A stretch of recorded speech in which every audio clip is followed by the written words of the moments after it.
The Texas Supreme Court is stopping a Texas woman from getting an emergency abortion despite virtually no chance the fetus will survive to birth or afterwards.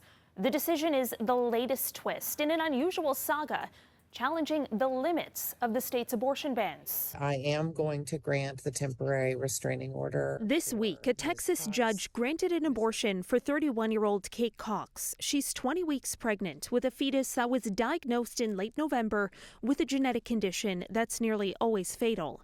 Claims the lawsuit filed on her behalf. Kate Cox needs an abortion, and she needs it now.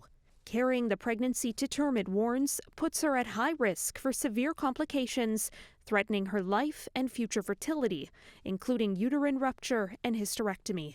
The idea that Miss Cox wants desperately to be a parent, and this law might actually cause her to lose that ability is shocking.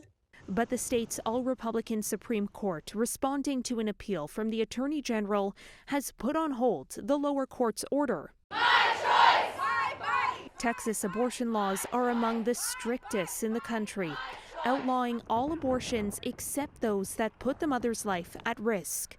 Attorney General Ken Paxton argues Cox does not meet the criteria for an exception and has threatened to prosecute any doctor or hospital that provides Cox an abortion in the state.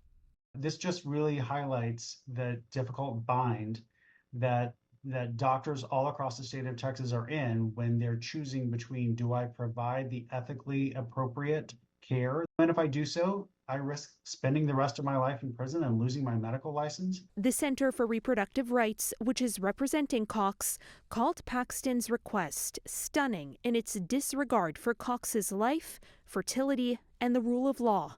Now, while the Supreme Court didn't rule on the merits of the case to give itself more time to issue a final ruling, Cox is left waiting. She said in her petition, it's not a matter if she will have to say goodbye to her baby, but when.